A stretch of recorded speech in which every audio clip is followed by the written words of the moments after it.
বাংলাদেশে বিশ্ব ইজতেমায় সাদ ও জুবেরের পন্থীর মধ্যে দ্বন্দ্ব, এই নিয়ে কিছু বলবেন। আমি বীরভূমে জলসায় গিয়েছিলাম, বীরভূম ডিস্ট্রিক্টে। আমাকে একজনারা বললে যে কোন দলটা ঢুকতে দেবো। আমি বললাম কেন? বলে ওই দলটা বলছে ওকে দিই না, ওই দলটা বলছে ওকে দিই না। আমরা দু শালা কি মেরে বার কর, কেউ কি ঢুকতে দিবি না। দেখুন, দিনের কাজ আলেম এবং সাধারণ যখন দিনের কাজ করবে পার্থক্যটা বুঝিয়ে দিই। এখানে যারা আছে আপনারা আশা করি সাধারণ মানুষ যারা জানেন না, দেওবন্দ একটা বহুত বড় মাদ্রাসা, নাম শুনেছেন না শুনেন নাই? দেওবন্দ, ওই দেওবন্দ কিন্তু একটা নাই দুটো। কটা বললাম? একটা আন্দার একটা বাহার, একটা আন্দার একটা বাহার। কিন্তু সাধারণ লোক কেউ জানে না। কেন? দুটোতেই আলেমরা আছে, তাদের মধ্যে দ্বন্দ্ব নেই। দুটো মাদ্রাসা হয়েছে। বেলডাঙ্গায় একটা মাদ্রাসা না 100টা? কথা বলে না? আচ্ছা, ইনারা আমাকে দাওয়াত দিয়েছে, আমি বলেছি যে আমি সুরুলিয়ায় যাব, কিন্তু দেবকুণ্ডু শিশু মাদ্রাসায় যাব না। কথা বলে না? এইটা হচ্ছে আলেম, এইটা হচ্ছে আলেম। এই জায়গায় মূর্খরা জায়গা তৈরি করেছে বলে আজকে এই ফিতনা। জেনে রেখে দিবেন, যে জায়গায় ইসলামী, যে জায়গায় নেতৃত্বে উলামারা নাই, আলেমরা নাই, সেই জায়গায় মারামারি থাকবে। মাজাহির উলুম সাহারানপুর দুটো, জামিয়া ইসলামিয়া ঢাবেল গুজরাট দুটো, তার শাখায় আমি পড়াশোনা করেছি। কাফলেতা মাদ্রাসা জামিয়াতুল কিরাত কাফলেতা, দুটো ভাইয়ের মায়ের পেটের ভাই, কারি ইসমাইল বিসমিল্লাহ, মুফতি আব্বাস, দু ভাইয়ের দুটো মাদ্রাসা ভাগ হয়েছে, কিন্তু এতটুকু দ্বন্দ্ব নেই। বুখারি খতমে ভাই নিজে এসে বুখারি পড়ায়, বুখারি খতম করে।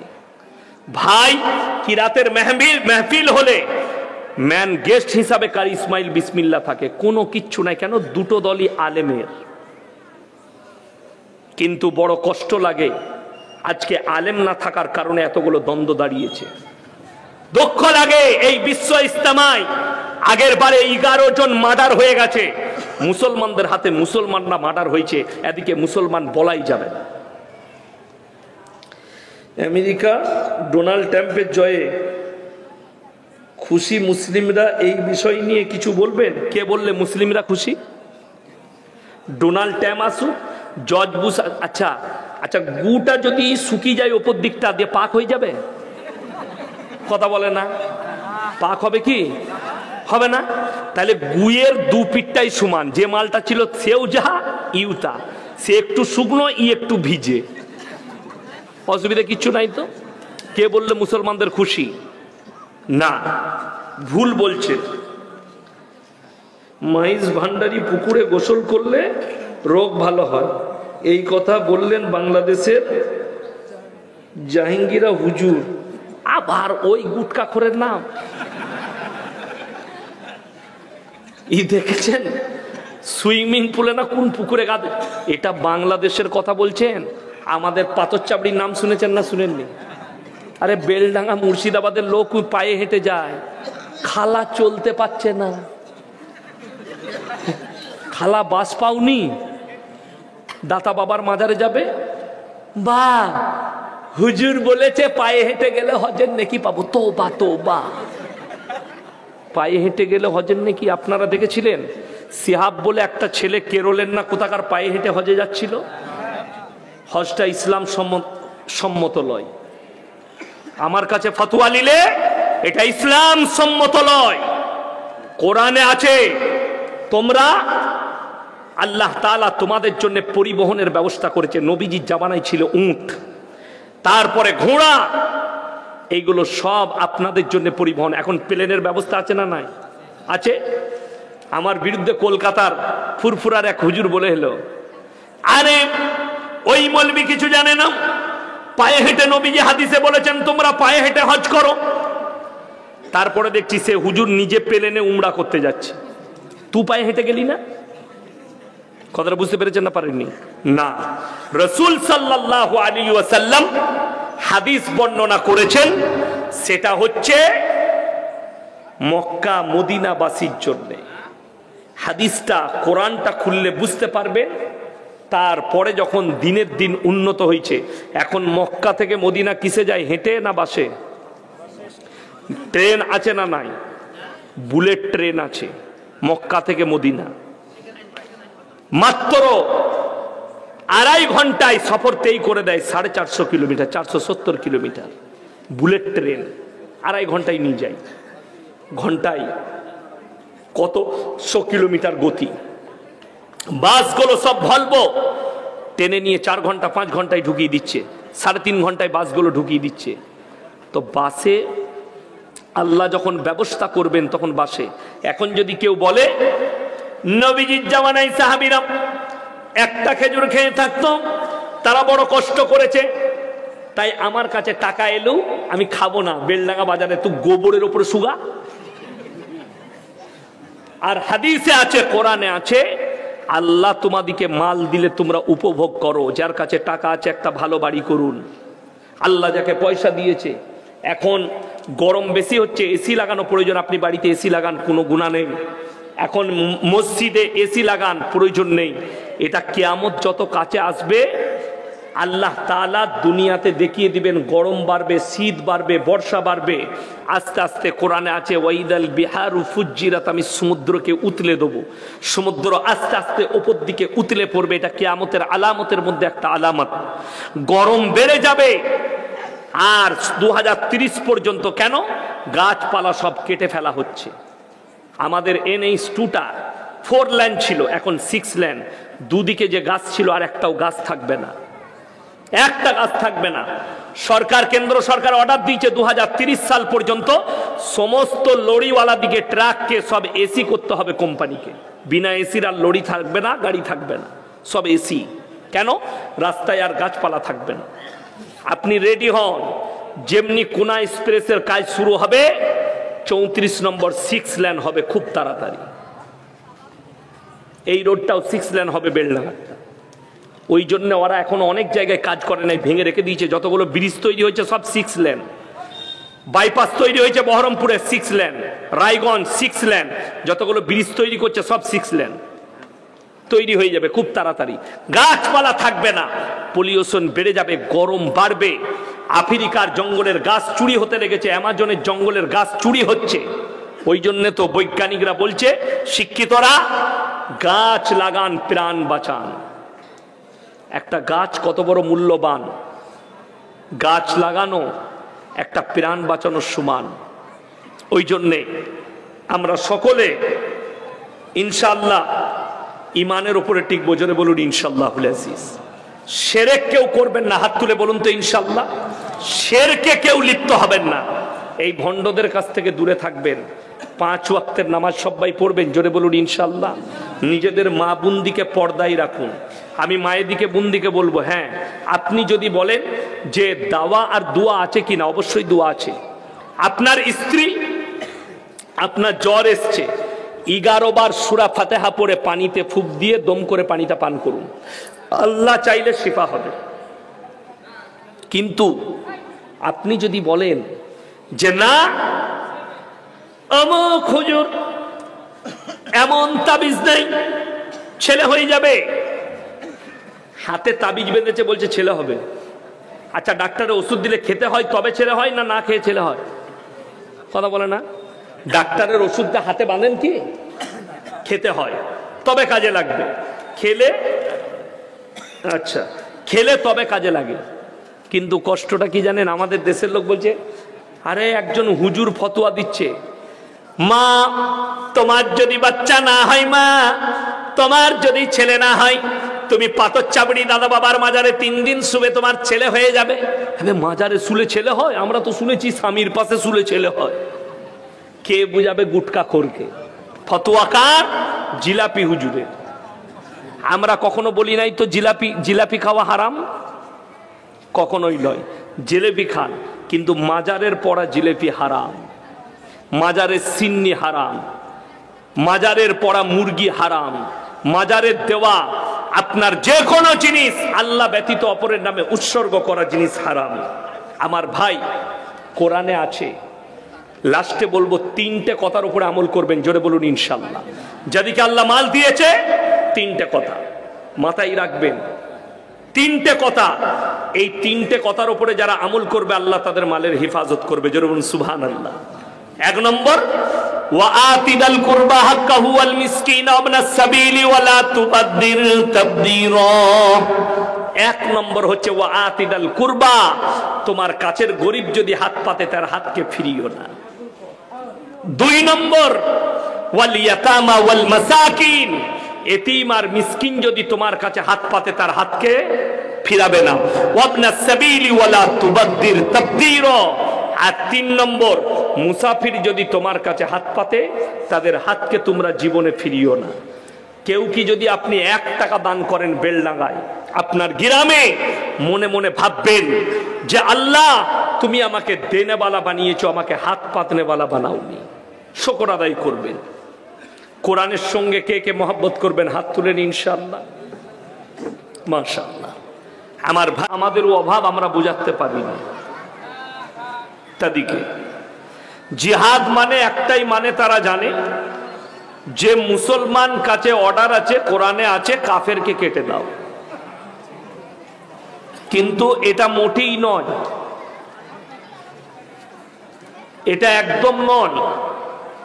এই যে মাদ্রাসায় যে কমিটিরা মেহনত করছে, এই মাদ্রাসাকে পরিচালনা করছে, এটা একটা জিহাদ। আজকের যে জলসায় দূর দূরান্ত থেকে বক্তারা এসছেন, সভাপতি সাহেব রাত জেগে বসে আছেন, এটা একটা জিহাদ। একটা গরিব খেতে পাচ্ছে না, তার কাছে আপনি খাবার পৌঁছাবেন, এটা একটা জিহাদ। এগুলো সব ইসলামের খাতায় জিহাদের মধ্যে পড়ে। আর যদি আপনার মসজিদ মাদ্রাসাকেও ভাঙতে চাই, সেইটাকে নিজের জান মাল দিয়ে হেফাজত করা, এটাও একটা জিহাদ। তাতে আপনার প্রাণ যেতে পারে। একটা তথ্য শুনে যান, যদি কোনো অমুসলিম ভাই আমার বয়ান শুনেন, ইউটিউবে, ফেসবুকে কিংবা এখানে এসছেন, কান পেতেছে, তাদেরকে আমি ওয়েলকাম জানাবো, স্বাগত জানাবো, সাদরে গ্রহণ করব। যে ইসলাম পৃথিবীর বুকে যে ভালোবাসা, যে মহাব্বত ইসলাম দিয়েছে, পৃথিবীর কোন ধর্মে সেই মহাব্বত, সেই ভালোবাসা শিখাতে পারেনি। তার নাম্বার 1 প্রমাণ, আপনারা বেলডাঙ্গার মাটিতে আছেন। আজকে আমি গাড়িতে আসছি, আমার একটা ফোন এসেছিল, একজন অমুসলিম ভাই, যদিও আমি তাকে চিনি না, হিন্দু ভাই ফোন করেছে। স্যার দুটো কথা বলবো, বলুন কি হয়েছে। আমি গত 3 দিন আগে বক্তব্য রেখেছি, ফেসবুকে গেছে বক্তব্যটা। আমাদের দেশের একজন বাংলার আর্টিস্ট, বলিউডের আর্টিস্ট, তার নাম মিঠুন চক্রবর্তী। সে একটা বক্তব্যে বলেছে, ভারতের স্বরাষ্ট্রমন্ত্রী বসেছিলেন, যে মুর্শিদাবাদ डिस्ट्रिक्ट में 70% मुसलमान है और 30% हिंदू है। बोले ये 70% को काट कर भागीरथी में डाल देंगे, नहीं डालेंगे वो अपवित्र हो जाएगी। गंगा मां पवित्र है, उसको हम उसमें नहीं डालेंगे, उनके घर में गाड़ देंगे। তো এই ভদ্রলোক বললে আপনি এটা বলেছেন, আপনাদের একজন এমএলএ মুর্শিদাবাদের, সে যে কিছুদিন আগে অন্য কথা বলেছিল অমুসলিমদের জন্য। আমি বললাম, মুসলিম বলুক আর হিন্দু বলুক, নেতা বলুক আর মৌলবি বলুক, যেই বলেছে সেই অপরাধী, সে যেই হোক, মুর্শিদাবাদের এমএলএ হোক আর এমপি হোক, তুমি যদি বলো হিন্দু দিকে মেরে দাও, তোমার থেকে বড় শরীয়তে অপরাধী আর কেউ নেই। ইসলাম তরিকা দিয়েছে, কোরআনে আছে, তোমরা কারু দেব দেবীকে গালি দিও না, কারু ধর্মকে গালি দিও না, নিজেরটা থেকে সরে যাও না। আপনি কালমা দাওয়াত দেন, ইনশাআল্লাহ আল্লাহ যাকে হিদায়েত দিবে সে হিদায়েত পাবে। যদি বলেন ভারতে কি মুসলমান ইসলাম, মুসলিম ভাইরা ইসলাম কবুল করছে, এ বেলডাঙ্গার ভাইয়েরা শুনে যান, এই শেষ রাত্রিতে এটা আমাদের কোনো সমীক্ষা নয়। আজ তাক বলে একটা চ্যানেল আছে, তার একজন অ্যাঙ্কার আছে, তার নাম হচ্ছে সুধীর চৌধুরী। সে নিজের ল্যাবেতে ডেকেছে বাগেশ্বর ধাম বাবাকে আর বলছে, বাবা आपको एक आंकड़ा दिखाएंगे। आंकड़ा माने बुझेन আপনারা, যারা হিন্দি উর্দু জানে তারা বুঝে। আঁকড়া মানে হচ্ছে গুনতি, হিসাব। বললে আপনাকে একটা হিসাব দেখাবো। কিসে? 2015 থেকে 2021। কত বললাম? কথা বলবেন, কত বললাম? 2015 থেকে 2021। এই সময়ের ভেতরে কতগুলো অন্যান্য ধর্মের মানুষ ইসলাম কবুল করেছে, কতগুলো অন্যান্য ধর্মের মানুষ সনাতন ধর্মকে গ্রহণ করেছে। তো তিনি কাগজ বার করলেন, বাবাকে শোনাচ্ছেন, বাবা শুনছে। কি? 2015 থেকে 2021 পর্যন্ত 13 লাখ অন্যান্য ধর্মের মানুষ ইসলাম কবুল করেছে। জোরে বলুন সুবহানাল্লাহ। 13 লাখ। बाबा के आबार बोले, बाबा ये भी आंकड़ा देख लीजिए, और दूसरी धर्म से अन्य धर्मेर मात्र 30,000 लोग तारा सनातन धर्म के निয়েছে, গ্রহণ করেছে। कितना अंतर है यार, पार्थक्यটা কত? बाबा बोलছেন आसमान और जमीन का फर्क है, आसमान और जमीনের फर्क। আপনি ভেবে দেখুন, আমরা কেউ কি গালি দিই? কথা বলেন।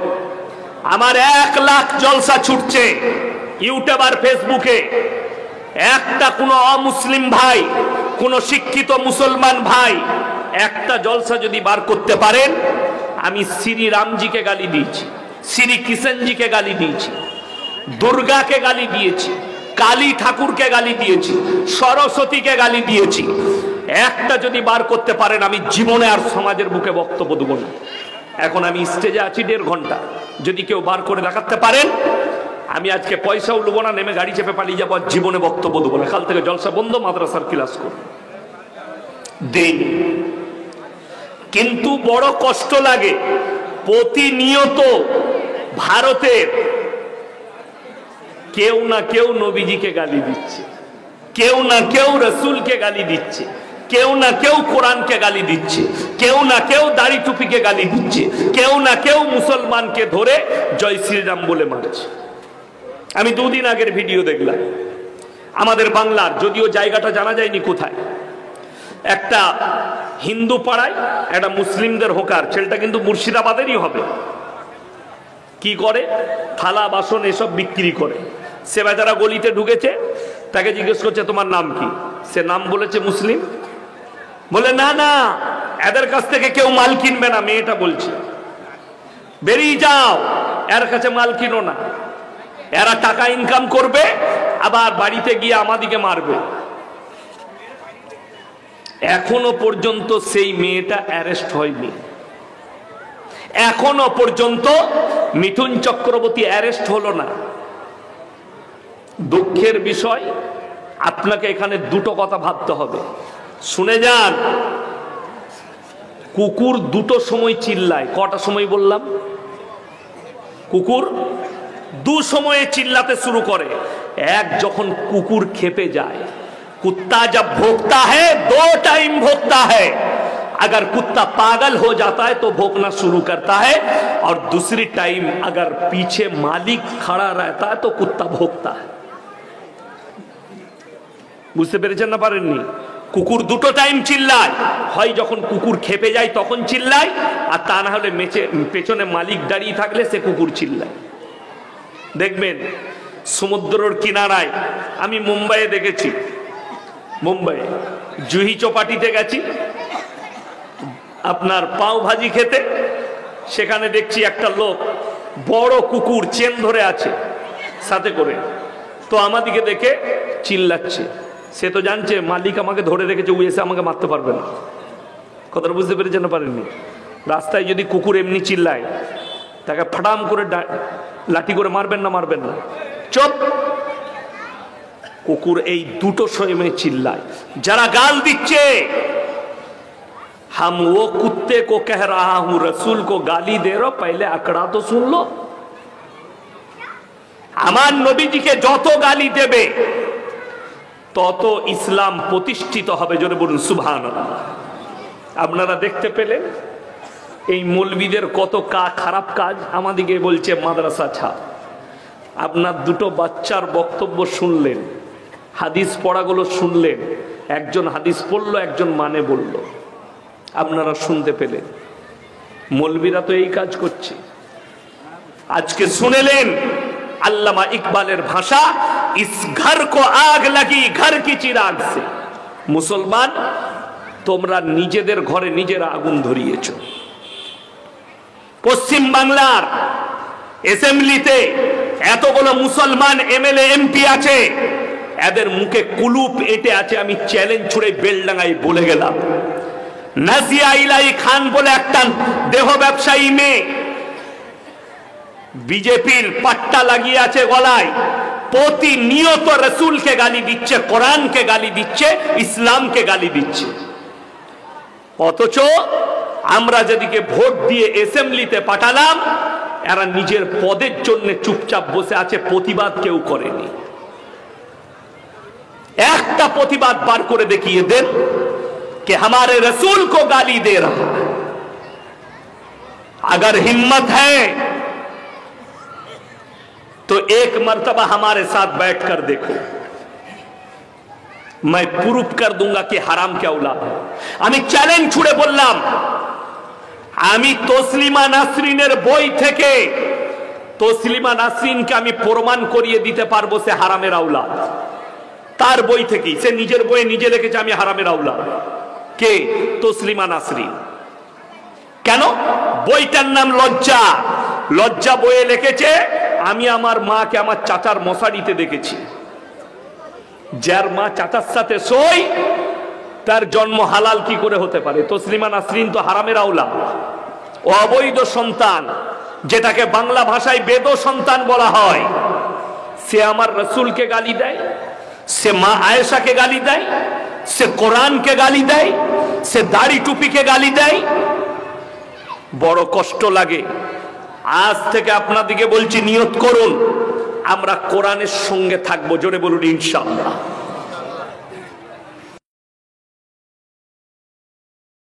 আপনারাই খাচ্ছেন, গলার আওয়াজ বেরোয়নি।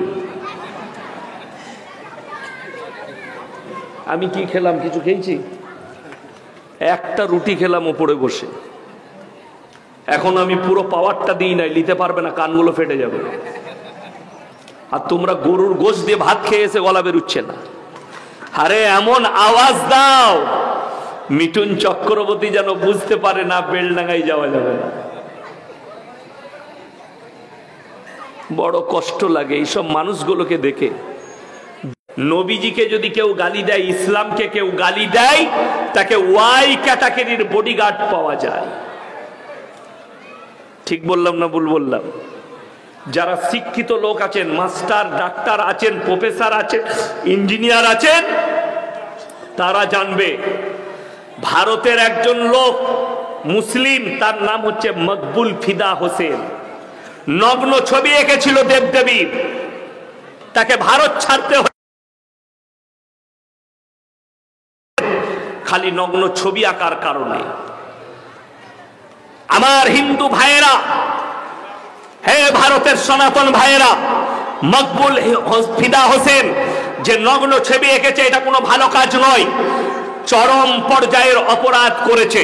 তাকে মৃত্যুদণ্ড দেওয়া উচিত কোন ধর্মকে আঘাত করার কারণে। কিন্তু বড় কষ্ট লাগে ভারতের সরকার তসলিমা নাসরিনের মতো হারামের আওলাদ খালি ইসলামকে গালি দেওয়ার কারণে একে জায়গা দিয়েছে, একে রেখে দিয়েছে। অথচ আপনি নিজেকে মুসলমান বলছেন। আমি পরবর্তী যে আলোচনা করতে যাচ্ছি, এই বেলডাঙ্গার দেবকুণ্ডর মানুষ শুনো, এখানে যতগুলো মানুষ বসে আছেন, নারী পুরুষ সকলে জানেন প্রত্যেকটা মুসলমান নরনারীর জন্য দ্বীনি ইলম হাসিল করা কি কথা বলে না এরা? দিনী শিক্ষা অর্জন করা কি ফরজ। জানবেন কি করে? যারা ফজরের নামাজ পড়ে বিড়ি না খেলে হাগা হয় না, তারা আবার জানবে কি করে? বললেই আমি অপরাধী। পায়খানা ঘরে বসে গুটকা খাচ্ছে, পায়খানা ঘরে বসে সিগারেট খাচ্ছে, পায়খানা ঘরে বসে বিড়ি খাচ্ছে, বিড়ি না খেলে হাগা হয় না এমন অভ্যাস করেছে, তারা জানবে কি করে দিনী ইলম কি? তারা জানবে কি করে জ্ঞান অর্জন কি? আপনি দেখলেন বহরমপুরে জেলে যান, হিরোইন পাচারে জেলে কে গেছে? মুসলিমদের যুবক। গাঁজা পাচারে কে? মুসলিমদের যুবক। বেলডাঙ্গায় যে লটারি বিক্রি করছে কে? কথা বলে না? কে? মুসলিম। লটারি কাটছে মুসলমান, লটারি বেচছে মুসলমান। আপনি কাকে গালি দিবেন? মদ খাচ্ছে মুসলমান, মদ বেচছে মুসলমান। ঠিক বললাম না ভুল বললাম? ওই জন্য জেল কে যাবে? তুমিই যাবে। তোমার কাছেই জেল, যেহেতু তোমার কাছে দ্বীনি শিক্ষা নেই, জ্ঞান তোমার কাছে নেই। তুমি জ্ঞান হারা হয়েছো কেন? তুমি বেঈমান কাফেরের আদর্শের মধ্যে ঢুকে গেছো। তোমার কাছে কাফেরের আদর্শ ঘিরে ফেলেছে, তোমাকে বেঈমানদের আদর্শ ঘিরে ফেলেছে। তার জন্যই তো আজকে মুসলমানের কাছে সুদ হালাল হয়ে গেছে। মুসলমান সুদ খায় না? খায় না? দেবগুন্ডুতে আছে না নাই এরকম মাল? আছে। বললেই আমি অপরাধী। সেদিনে আমাকে বেনাদ্দহ শিশু মাদ্রাসায় পড়াশোনা দিয়েছিল, লেগেছে হুজুর চুল ব্যবসা কি? আমি বলে একদম হালাল। তাই না? মনে করেছে ইয়াসিন কি বলে দেখি। মাদ্রাসা চালায়, তোমার পয়সার দরকার নাই, কিন্তু যেটা হারাম সেটা হারাম বলতে হবে। চুল ব্যবসাও হারাম, চুলের ব্যবসার টাকাও হারাম। মদ খাওয়া কি হারাম, মদের ব্যবসার টাকা কি হবে? হারাম। কিন্তু মুসলমানের কাছে হালাল। মাদ্রাসাওয়ালা মসজিদের ইমামরা ফতোয়া দিতে পারবে না, চাকরি চলে যাবে সকালবেলা। কেন? চুল ব্যবসায়ীর পয়সা আছে। সালা আমার লেগে বললে হারাম জুম্মার দিনে, ওকে রাখলি কি করবে তারা? সালা ঠিক বললাম না ভুল বললাম? সকালবেলা ইমাম বললে ইমামের চাকরি চলে যাবে, পাওয়ার আছে। সুদের বয়ান করলে, এই আমি রাতের বেলায় সুদের বয়ান করব, সকালবেলায় বেলডাঙ্গা হাঁটা বলে ও আকার বক্তা নাকি বে সালা, ওকে দাওয়াত দেয়। কোন মাল কটা বলবে? সুদখোর কটা বলবে। তো তোরা আমাকে গাল দিলে কখনো কোরআনের আয়াত পাল্টাবে? কথা বলে না? রাসূলের হাদিস পাল্টাবে? পাল্টাবে না। আল্লাহ কোরআন স্পষ্ট করেছে, ওয়াহাল্লাল্লাহুল বাইয়া ওয়া হাররামার রিবা, তোমাদের জন্য সুদকে হারাম করেছি, ব্যবসাকে হালাল করেছি। বেলডাঙ্গা হাটে আলু বিক্রি করবে, 300 টাকা ইনকাম করেছো, আল্লাহর কসম করে বলছি হালাল টাকা। সেই টাকায় যেটা খাবে হালাল, সন্তানের মুখে খাবার তুলে দিবে হালাল খাবার, সেটা শাক ভাত হোক। তুমি মদ ব্যবসা করবে। মুসলমানদের অবস্থা কি জানেন? এত ভালো অবস্থা মুসলমানদের, সকালবেলায় বেলডাঙ্গা বাজারে গিয়ে মুরগির মাংস কিনবে, বলছে 1 কিলো মুরগির মাংস দাও তো। জবাই করেছিস তো বে? হ্যাঁ জবাই। বাবারে এত পাওয়ার দিয়ে বলছে জবাই করা ছাড়া খাবে না, এত বড় মুমিন, কিন্তু টাকাটা সুদের। কথাটা বুঝতে পারেননি? টাকাটা সুদের। তো আল্লাহ মাফ করুক। নবীজি সাল্লাল্লাহু আলাইহি সাল্লামের হাদিস, কেউ যদি 1 টাকা সুদ খায়, নিজের মায়ের সঙ্গে 36 বার জিনা করার সমান পাপ হবে। এটা নিম্ন পাপ। বুঝলেন? এর উঁচু স্তরের পাপগুলো কত খাতারনাক হবে। সব থেকে কম বেতন ইমামের আমাদের সমাজে, ঠিক না ভুল? সব থেকে কম বেতন মাদ্রাসার শিক্ষকদের। অথচ একটা মৌলবি দেখিয়ে দেন বেলডাঙ্গায়, যার বউ কোপরে কাপড় গুঁজে বন্ধন লোন আর গ্রুপ লোন করতে গেছে, 20,000 রোজগার করে, বরকত নাই, বউকে রাস্তায় বার করে দিয়েছে, গ্রুপ লোন করে নিয়ে আয়, গ্রুপ কর। আপনাদের এখানে নাই ওটা, আলহামদুলিল্লাহ আছে, মাশাআল্লাহ, ভালো। তবে কিছু না হোক, গ্রুপ লোন করে মায়েদের একটা লাভ হয়েছে। কি লাভ? 10 জন মিলে গ্রুপ করেছে, একজন হেড থাকে, 9টা মেয়ে তাকে ম্যাডাম বলে আসছে, মনে করে আমার যাহা তাই ব্যাপার ম্যাডাম, বুঝতে পারেননি? সে মনে করে আমার বিরাট ব্যাপার। এমনি ম্যাডাম হতে পারে না, সুদ খাওয়ার ম্যাডাম হয়েছে, ভালো জিনিস। তবে এই সব বায়ান করা খুব বিপজ্জনক। কি বলুন তো? মেয়েরা বলবে জীবনে 8 কুড়োর টাকা দাওয়াত দিবি না, আমার দাওয়াত কমে যাবে এমনি। আমার মায়েরা